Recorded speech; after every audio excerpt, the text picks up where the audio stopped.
Shaka Ilembe is finally out. This show has been marketed so heavily. We've seen billboard after billboard of this show being advertised. They really hyped this show up, and I have been quite excited to check it out and see if it's worth the hype. After 6 long years, we finally get to get a glimpse of the story of King Shaka, the events surrounding his conception, his birth, and his ascension to become the king of the Zulu clan. So now, apparently the story took 6 years because the producers wanted to make sure they do enough research, consulting historians and some members of the royal family like King Goodwill Zwelithini. They wanted to do this to make sure that when they tell the story, it's as authentic as possible. And you know what? They already get a point in the first episode because the last time I saw so many boobs in the space of an hour was probably when I watched Game of Thrones. I mean, I don't know about you guys, but it took me a while to actually start focusing on the story because there was just boobs everywhere. I know. This is how us as Africans used to live back in those days. But you don't just see women walking around with their boobs showing anymore. So it took some time to adjust. Okay, now that that's out of the way, we can actually focus on the story. And man, what about that opening scene in the mountains of the Drakensberg with our narrator, Umkabayi, played by Dawn Tandeka King.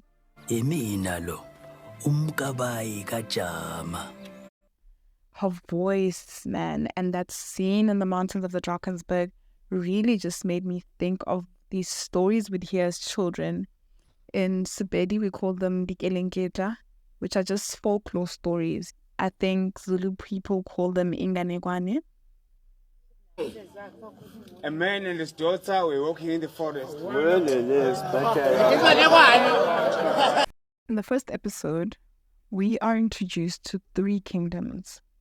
The first is the Egudunkomo kingdom in the north, led by King Langa of the Ndwandwe clan. The second is the kingdom of Wanobamba, led by King Jama of the Zulu clan. King Jama is the father of Prince Senzangakona, who we know is the father of King Shaka. The last kingdom we're introduced to is the kingdom of Elangeni, which is led by King Mbengi of the Mhlongo clan. King Mbengi has a daughter, Princess Nandi, who we know is Ushaka's mother. The story is basically set at a time before Nandi and Senzangakona meet. Nandi is still a young lady and she is set to be married very soon.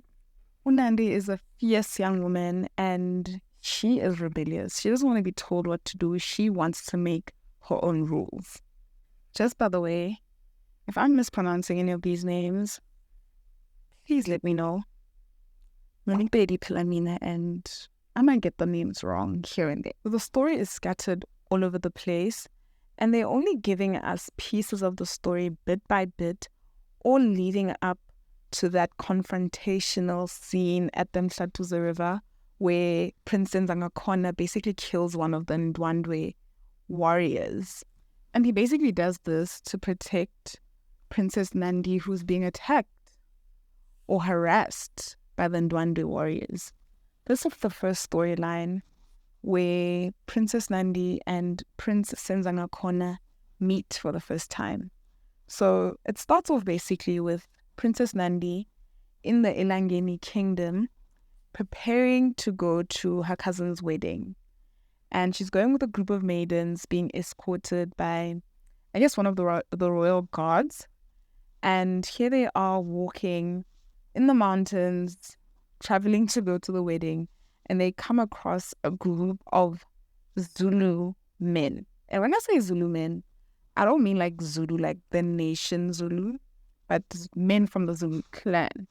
And with them is Prince Senzangakona. And I mean, guys, we saw the scene. It's basically love at first sight. This lady is taken by all the gorgeousness of the Zulu man. And Prince Senzangakhona as well is taken by the beauty of Nandi, which is spoken about all over the kingdoms. So after this encounter, Nandi and the girls continue on to the wedding, and the Zulu boys go back home. But they are planning to come back and meet Nandi and the clan on their way back home, so that Senzangakhona can see Nandi again. In the meantime, let's take a look at the Ndwandwe clan. So these guys are basically in Egudunkomo, which is in the northern region, and their lands are currently being ravaged by drought. So there's a lot of hunger going on in their land right now, and they have resorted to raiding neighboring settlements to basically steal their food and their cattle. The person leading these raids is the son of King Langa of the Ndwandwe people. His name is Zwide, and he is the definition of warrior. He is strong, he is fierce, he is almost brutal. Now, as much as the Ndwandwe clan is experiencing this drought, and they are basically raiding for food, Zwide is actually using this drought as an opportunity to pillage the neighboring settlements. And he's got his eyes particularly on the southern regions where the Zulu clan is, in KwaNobamba, and also in Elangeni. Both those tribes are in the south. So Zwide and his warriors start to encroach onto the southern lands. Okay, so it's been a few days and the girls are on their way back from the wedding.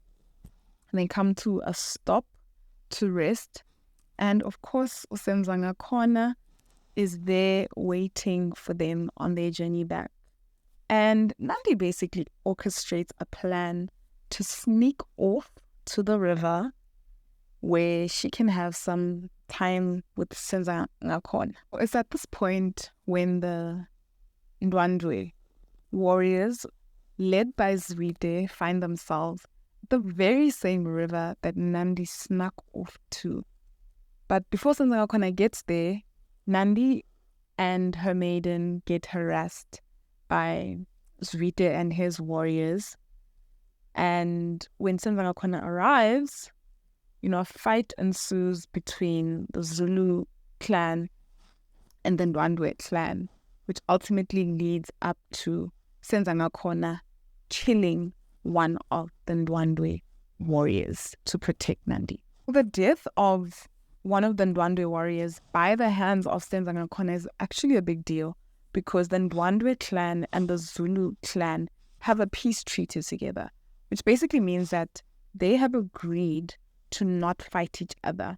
So for Senzangakhona to kill one of their warriors is almost like an act of war against the Ndwandwe clan, right? Even though it was to protect Nandi. King Jama, Senzangakhona's father, immediately sends his oldest son to go to the Ndwandwe nation, Egudunkomo, to ask for peace, to go meet with King Langa, to try and apologize for the death of his warrior. Zwide and his warriors are bringing back the body of the dead warrior Uqinisani now back home. And he is furious. But when he gets there, Zwide basically lies about the events that happened leading up to that guy's death. He says that Senzangakhona attacked him unprovoked, which is not true. And it seems that Zwide is doing all of this to basically justify why he has to go to the Zulu clan to fight them. Remember in the beginning, we were saying that Zwide is actually using the drought as an excuse to go and pillage the lands of the southern regions. So the death of one of his warriors by the hands of of Senzangakhona is actually now an event in his favor to try and support his plan to go and raid the southern regions and to fight the southern regions. King Langa does not want to hear anything about a war with the Zulus, especially considering that he disapproves of Zwite's actions of going to steal people's cattle and pillage their lands. So it becomes evident through the things that Zwide is saying that he's actually being influenced by his mother. And then enter the Queen Ntombazi. King Langa goes to confront his wife, Queen Ntombazi, about her influence on Zwide to go and raid these lands in the south. And it quickly becomes evident that Ntombazi has a much bigger hand to play in all of the events that have been taking place with regards to the raiding and the pillaging. It seems as though she has ambitions for her son Uzwide to become king. The way I see it, Queen Ntombazi has no respect for her husband, King Langa. I think that she thinks that he's weak. Their people are busy dying from hunger. There's a drought ravaging their land. And not much is being done by the king, So I think Queen Ntombazi is actually orchestrating a plan for her son to take over the throne. Queen Ntombazi is the one telling Zwide to go and raid the southern regions. And obviously this garners some support for Uzwide because he comes back from his pillages and his raids with cattle and food for the people. So he's garnering the people's favor. And the king is losing the people's favor because he's not really doing much about the drought. Look, King Langa is not stupid. He's onto his wife and he can clearly see that this woman wants her son to be king and wants to remove him from the throne. And he comes out with it straight and tells her that Zwide is not going to become king. He's going to place another one of his sons as king. And Queen Ntombazi did not like that. So I don't know what possessed the king to follow his wife into a cave where apparently there are monsters living in there. Why? Kore, what good thing can come from that? Kibushi stuck in the middle of the night and you're following this lady into a cave where there's apparently monsters. Guys, I don't even want to address those guys in the cave. Wait. Can we talk about that another time? Anyway, I don't need to tell you guys what happened. That man died. And he was killed by hyenas that have been tamed by his wife. I mean, how hardcore is this lady? Hey, guys. The things that are happening at the Ndwandwe clan, I never expected it. So anyway, this story ends with King Langa dying. And after his death, the prince from the Zulu nation finally arrives to the Ndwandwe clan to try and negotiate peace for the death of their warrior, over the death of their warrior. And they are met by Zwide, who basically spits that peace negotiation back in their face by killing their messengers and declares war. Declares war on the Zulu nation. On the other side, Nandi is back after being saved by her Prince Charming, Usenzangakhona, and she finally gets to meet her fiance, her soon-to-be husband, and she's not impressed. Like, what was that dance that guy was doing with the eyes?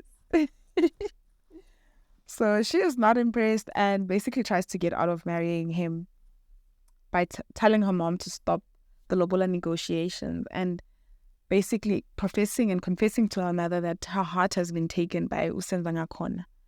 So we can see that this is a setup, a layup for this forbidden love between Usenzangakhona and Unandi. Okay, so Shaka Ilembe, episode 1, first impressions is this episode was basically to set the stage for where the story unfolds, to provide us with context to the events that are going to follow on. We now know about the Ndwandwe clan. We now know about their drought and their hunger and their motives to go and fight and pillage the southern regions. We're obviously also going to see a lot more of Ushaka and, not Ushaka, but Ushaka's parents, Unandi and Senzangakhona, how their love story develops. So the first episode is just to provide us with some context and lay the foundation for the story that they're about to tell us so that we have context. So I'm very interested to see how the story unfolds. I think it was a great first episode because they're taking their time with it. I really do hope they deliver. It seems like a very good story from the first episode, and I hope that they keep it up. I am very interested to see how the story unfolds. There has been so much hype around it, and yeah, I mean, if you're gonna bark, you better bite. That's all I'm saying. Okay, so that is it for the review of Shaka Ilembe episode 1 of the first season. I really hope you guys enjoyed watching this video. I am going to be doing a review for every single episode that comes out. So stick with me for the next 12 weeks. We are going to be unfolding the story together. I'd love to hear your opinions. And what are some of your theories? How do you see the story unfolding? Please let me know in the comments. Let's talk about it.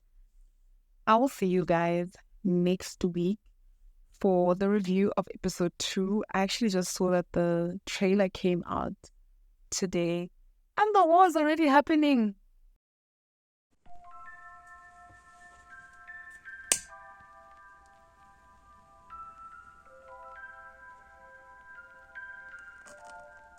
I'm realizing that I forgot to show you guys how the candle that we made in the previous video looks when it's burning. If you don't know what I'm talking about, go check out my very first video on YouTube where I show you guys how to make a lovely outdoor scented candle. Let me show you what it looks like. So there is the candle that I've been using this entire time as the light on my face for the video. It's actually really quite bright and the smell in here is so amazing.